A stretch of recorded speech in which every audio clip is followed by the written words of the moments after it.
بسم اللہ الرحمن الرحیم۔ اللہ تعالیٰ کی عبادت کا پھل۔ کسی صبر و شاکر اور عیالدار شخص کی بیوی بڑی بد زبان اور ناشکری تھی، جس کی وجہ سے وہ صاحب ایمان سخت پریشان رہتا تھا۔ چنانچہ ایک مرتبہ جب 2-3 روز تک کچھ کھانے کو میسر نہ آیا تو اس عورت نے اپنے شوہر کو بہت کچھ سخت دست کہا کہ بال بچے بھوک سے مر رہے ہیں اور تو کھٹو گھر میں بیٹھا ہے، کچھ تو شرم کر اور کما کر لا تاکہ بچوں کی مصیبت دور ہو۔ یہ سن کر شوہر کہنے لگا کہ خدا کی بندی، رات کے وقت شور و غل نہ مچا، میں صبح کو کچھ مزدوری کر لاؤں گا اور جو کچھ مزدوری کر لاؤں گا اور جو کچھ اجرت ملے گی تیرے اس میں لا کر رکھ دوں گا۔ چنانچہ جب وہ اللہ کا بندہ صبح کو مزدوری کرنے گیا تو کسی نے اس کی بات نہ پوچھی، باقی سب مزدور اپنے اپنے کام پر لگ گئے۔ جب اس بندہ خدا نے یہ حال دیکھا تو جنگل میں جا کر عشاء تک عبادت الہی میں مشغول رہا اور رات کو چپکے سے گھر میں جا پڑا کہ خالی ہاتھ دے کر خدا جانے بیوی کیا طوفان برپا کرے گی۔ صبح اٹھ کر پھر کہیں سے مزدوری کر لاؤں گا۔ رات کو جب بیوی کی آنکھ کھولی تو کہنے لگی، میاں اب تک کہاں تھے اور کیا کما کر لائے ہو؟ اس نے جواب دیا، میں نے جس کی مزدوری کی ہے وہ بڑا رحیم و کریم ہے، اس نے کل کو مزدوری دینے کا وعدہ کیا ہے۔ اس پر عورت نے جھلا کر کہا، ہمارے بال بچے تو بھوکے مر رہے ہیں اور آپ وعدہ کرتے پھرتے ہیں۔ پھر صبح کو وہ شخص مزدوری کے لیے گیا، مگر خدا کی شان پھر بھی اس کو کسی نے نہ پوچھا اور وہ مجبور ہو کر اسی مقام پر جنگل میں عبادت الہی اور گریہ وزراری میں عشاء تک مصروف رہا۔ بڑی رات کے جب ڈرتے ڈرتے گھر میں گیا تو وہ بیوی کہنے لگی، 2 دن کی مزدوری لائے ہو؟ اس بیچارے نے گھبرا کر کہا، آقا نے کل 3 دن کی مزدوری دینے کا وعدہ کیا ہے۔ یہ سن کر بیوی آگ بگولا ہو کر کہنے لگی، اپنا بھلا چاہتے ہو تو صبح 3 دن کی مزدوری لے آؤ، ورنہ منہ نہ دکھانا۔ صبح کو اس کی بیوی نے ایک تھیلی اس مرد کے حوالے کر کے کہا، 3 دن کی مزدوری اس میں لے آنا اور خبردار خالی ہاتھ گھر میں نہ آنا۔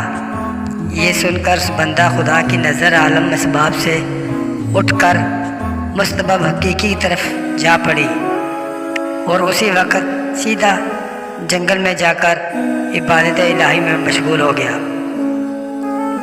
اور بہت رات گئے، عورت کے خوف سے اس تھیلی میں ریت بھر لایا کہ رات اس ہیلا سے گزر جائے گی اور عورت کے ترانے کی آفت سے بچ جاؤں گا۔ مگر جس وقت گھر کے دروازے پر پہنچا تو عورت کا ڈر اس قدر غالب ہوا کہ خدا جانے آج کیا آفت برپا کرے گی، اس لیے اس نے تھیلی رکھ کر واپسی کا ارادہ کر لیا۔ مگر اچانک گھر میں سے ایسی خوشبو آئی جس نے دل و دماغ کو معطر کر دیا اور وہ عورت خوش ہوتی ہوئی گھر سے نکل آئی۔ اس خدا کے بندے نے اس سے دریافت کیا کہ یہ کیا معاملہ ہے؟ کہنے لگی، اندر چل کر اس کی حقیقت سنو اور خدا کا شکر ادا کرو، یقیناً تم سچ کہتے تھے اور تمہارا مزدوری دینے والا بھی سچا ہے۔ واقعہ یہ ہے کہ میں بچوں کے کھانے پینے کی فکر میں مدہوش بیٹھی تھی، اچانک اس نے دروازے پر دستک دے دی۔ میں نے جا کر دیکھا کہ ایک سبز پوش سوار دروازے پر کھڑا کہہ رہا ہے، لے اپنے شوہر کی 3 دن کی مزدوری لے لے اور اب اس کو کچھ تکلیف نہ دینا اور اس سے کہہ دینا کہ جس قدر تو نے مزدوری کی تھی اس قدر اجرت مل گئی، زیادہ کرتا تو زیادہ پاتا۔ آئندہ اس کا خیال رکھنا۔ بس پاک اس نے دے دیا، جس میں 50 درم ہے اور دم بدم اس کی خوشبو دل و دماغ کو معطر کر رہی ہے۔ یہ سن کر وہ بندہ خدایا گرو یا تازاری کے ساتھ خدا کی احمد و ثنا میں کھو گیا، اور عورت اس کا شکستہ حال دیکھ کر حیران رہ گئی کہ بار خدا یہ کیا معاملہ ہے، خوشحالی میں یہ پریشان حالی کیسی؟ چنانچہ جب ہوش آیا تو اس نے بتایا کہ اے ناشکری عورت، حقیقت یہ ہے کہ تینوں دن میں نے کسی کی مزدوری نہیں کی، بلکہ دن اور رات عبادت الہی میں مشغول رہا۔ رات کو آ کر تیرے خوف سے یہ ہلیہ کر دیتا تھا کہ آقا نے کل مزدوری دینے کا کہا ہے، مگر میرے مالک حقیقی نے اپنے غلام کو سچا کر دکھایا اور تیری رات دن کی آفت سے مجھ کو نجات دے دی۔ اس پر جتنا بھی میں اس کا شکر ادا کروں کم ہے۔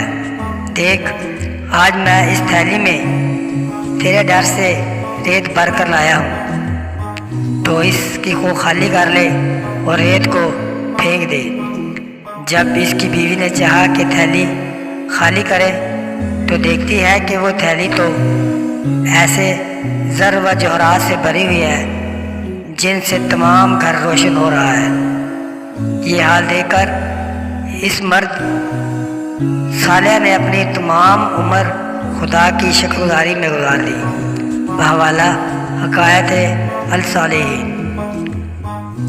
سبحان اللہ، جو بندہ اپنے خدا پر بھروسہ کر کے اس کی اطاعت اور فرمانبرداری میں مصروف رہتا ہے، اس طرح اللہ تعالیٰ غیب سے اس کی مدد کرتا ہے۔